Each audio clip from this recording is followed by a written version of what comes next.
Let's get into today's episode of Why We Succeed. I want to go back to the concept of surviving and thriving. Do you feel like it's something that a person is, I guess, perpetually kind of switching between the two? Or do you feel like a person either goes from survival mode to thrive mode, and then it just kind of stays that way? What's your perception of survival and thriving? I don't think it's that clear. I think that it's very easy to fall back into one or the other. And I think it's all about your intentionality, right? So when we talk about my life and kind of breaking that barrier, when I started my business, I was like, all I have to do is make what my salary was and I'll be fine. I only had a month of savings saved up when I quit my job, right? And so, but I also think it's, again, like being intentional about who you surround yourself with and how you're moving forward in order to sustain and move up, right? Yeah. But I also know that it's very easy to dip back into things. We look at percentages of reincarceration for just as like the most like extreme example, but it's so much easier to become reincarcerated than it is to never go back because of the situations that society presents. And so when we're really thinking about my life versus somebody else's, again, I think it's all about your intentionality.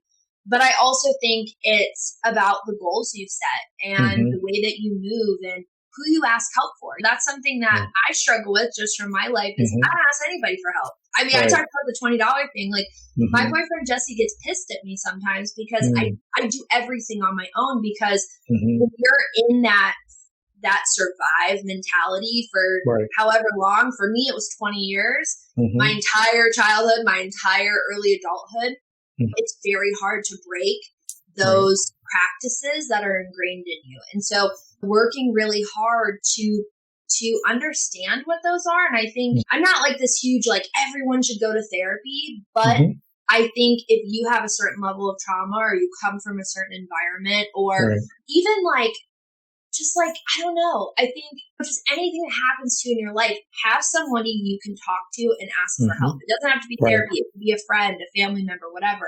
And I think that's really how you break those barriers. Wow, that is so powerful. I don't know. Like, see, you keep dropping gems, and then you be like, "Well, I don't know." No, you are. What you're saying is I just so know what on my point. experience is. I know what my experience is, and I think that, and that's I think sometimes why I really struggle with giving advice and with having kind of conversations like this is I don't know what works for the masses. I am not a normal case, right? We talked about this the other day where if y'all have ever gone through trauma, there's a like a test quiz thing called the ACE test.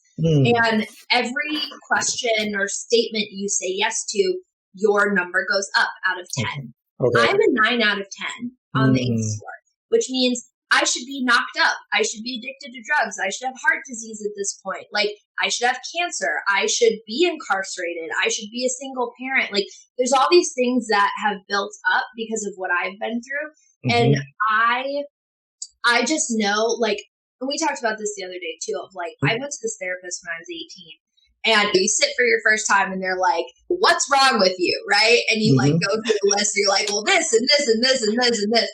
And this therapist, I will never forget, looked at me and goes, I'm surprised you're not pregnant or on drugs for everything you've been through. And so that's really been a foundational thing for my life and how kind of getting through that survive first thrive mentality is I never want that to be right. Right. Now I'm 28. It's like, if I get knocked up, is it that big of a deal? Probably not. But, at the same time, it's like, I never want to prove people right that I fell into the what is the word I'm thinking of? Like when you're a statistic of something, you have these kind of like repercussions, right, that happen. And I never want to be that statistic. It makes me uncomfortable to say that I am one, but if I can prove those people wrong and show people that even if there's not a true method to my madness, like, and I can break through, other people can too. And that's I think why I struggle with advice too, because it's like my trauma isn't better than your trauma or worse than your trauma, but like here we are all swinging on the same swing. So, Yeah. you know, That's definitely a way to put it. we all have the same toys on the playground. Right. You gotta call it, you know? And I think Uh, that's the biggest thing for everyone, you know, listening is I'm very open about what I've been through. I always have, because for me, I think it not only makes it real, right? Because I had a lot of people not believe my trauma and still don't believe my trauma. But not only does it make it real, but it makes it kind of that foundation of it's only up from here, you know? Right. Right. All the upside. The upside is unlimited. It's unlimited. Exactly. Yeah. Exactly. Now, when we look specifically at the agency that you started, Sure. what led you to do that? Did you always know that, hey, you know, one day I'm going to start my own agency and be out there doing my own thing? Like, this is what I've always dreamed of doing. No, Like, not at all. How did you just start? No, I think I mentioned it. I really wanted to be a museum curator at Right. the Smithsonian from the 5th grade. And this is really like where my story starts is in the 5th grade, I went to Detroit, got to go to the Henry Ford Museum. My hometown. Hey, I love Detroit. Yes. Cool city. But, you know, I got to sit on the bus that Rosa Parks protested in. I got to see the car that Kennedy was assassinated in. And there was this whole exhibit about civil rights. And that, I mean, that's been my foundation forever. Like, I knew at 12 years old, 11 years old, however old you are in 5th grade, that's all I ever wanted to do. And so for me, the undergrad I went to Texas State, go Bobcats.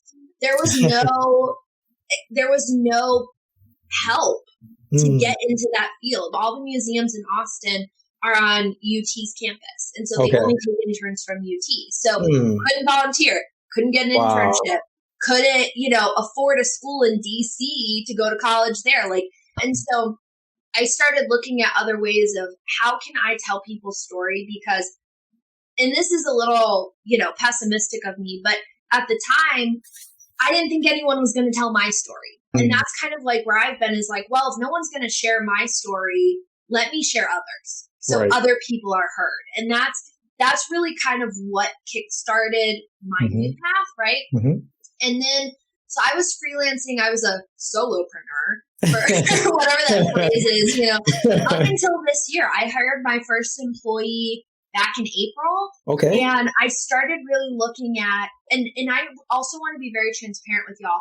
I did not file my LLC for my business until May of this year. So I gave myself 1 full year of doing this full time to decide if it was something that I wanted to do, that it could be sustainable. Because for me, as a multi-passionate millennial, I have all these interests. I didn't know if I was going to want to do this long term. And, you know, I think that it's like, do I still want to do this long term? Yeah, I could be a CEO, but I want to have other companies now. And so I gave myself a year. And this year in April, I hired a VA. That was my first hire. And I started to really look at what an org chart could look like. Like, who else could I hire onto my team? Because my dream is to like have a coffee brand. Y'all, if you know me at all, I'm obsessed with coffee. I love my I really want to do other things. I want to be able to be on more boards and volunteer more and, you know, do all these things. And so I started looking at, well, how do I do that? Right. And so becoming an agency and moving into an agency model kind of just made sense because long term for me, I have this dream that we have about 15 employees. That's kind of what I would love to have. And we have a department per service. We have videographers. We've got, you know, audio people, photographers. We've got designers, right? Am I a good designer? I think I am. But I don't want to do it all the time. I want to be able to capture people's stories. I want to be able to bring their vision to life. I don't want to be sitting here exporting logo files until I'm 80 years old, you know? And so, you know, so within that, it made sense to move into the agency model. We're definitely not there yet. We're a team of 3 right now. Okay. It's going to be 4. And it's exciting. I mean, it's fun. But I think ultimately, too, it allows us to help more people. And that's really where I'm come from is I can only handle so much. And if we expand the team, we can serve more people and we can help more people. So yeah, so I don't know, but we're an LLC. I don't know if we'll ever move into like an S corp. You know, from a legal side, I couldn't tell you, but I do know that like I want an office and I want to make this a full, like I say we're a full service agency, and yes, we technically are, but it's Sara doing everything, right? Like, but I want people to be able to come into our studio and work with us on their video projects and on their brand and meet in person and give them full experiences. Yes. Not just make it feel like it's an expense, you know? So that's what we're doing. I love that. That's a beautiful vision. And I know that you're going to accomplish it. Yo, you have that fire, you have that drive, and you already know. Yo, it's going to happen. It's going to happen. And I'm curious, in your business, what are some tools that you find help you to get the job done, make things easier for you to function? Yeah, so if y'all know me, that I am all about the anarchy and I go against the grain. So I am a very proud Canva user. I'm going to say that very flat out, very loud and proud, because the whole design world's going to be like, well, you're not a real designer. No, I work smarter, not harder, right? If I can click a simple key on the keyboard to make a circle and I don't have to manually create it, of course I'm going to use it. Right. So I love Canva. I am a huge Canva advocate. I love what they're doing at that company. They've rolled out so many innovations this year. Like they literally rolled out video editing last week. Oh, wow. I didn't even know that. Wow. Insane. Yeah, it's insane. So Canva's the first. The second is Notion. So I use Notion for literally everything from goal setting to project management to team management, daily tasks. And I actually sell, if you're a designer listening, I sell an entire bundle called Notion for Designers. I'm the owner and creator of it. And it's a full setup. So Notion can be really overwhelming because it's not a box software, right? So when we think of Trello or we think of Asana, you have to fit your processes into how they've developed their software. Whereas Notion, it is a blank slate. So I made it really easy. So I sell that. It's $57 and it's like 45 templates or something. It's insane. And then additionally, Google, the little things.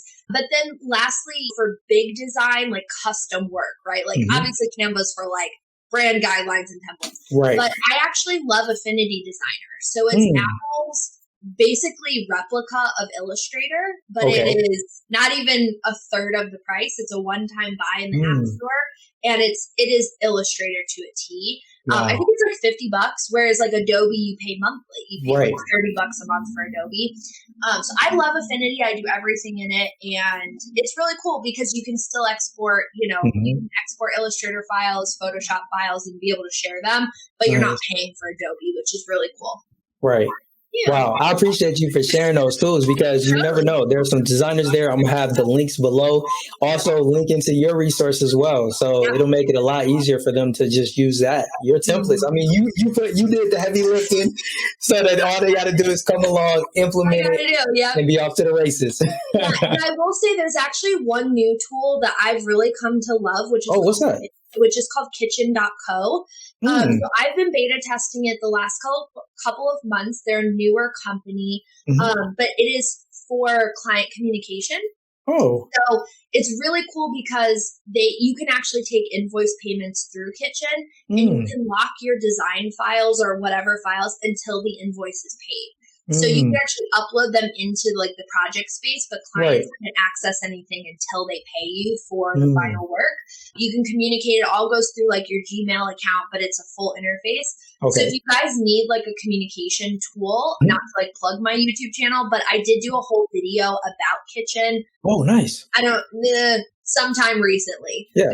I'll make sure that link is in the description. Yeah. Absolutely. Yeah. And Kitchen is really cool and it's free, or you can pay, I think it's like $5 a month for like updated features. But I've really come to love it because my team can just go right into Kitchen and communicate with clients. They don't need to be in my Gmail account or anything. You can upload files. You can like literally do everything in there. It's really cool.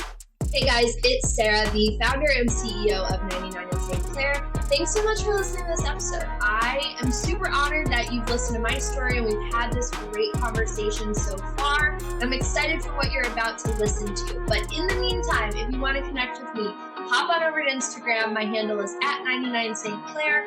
Also, that's my website too. Same spelling, everything that you need. Connect with me via DM, send me an email, and let's chat more about your business.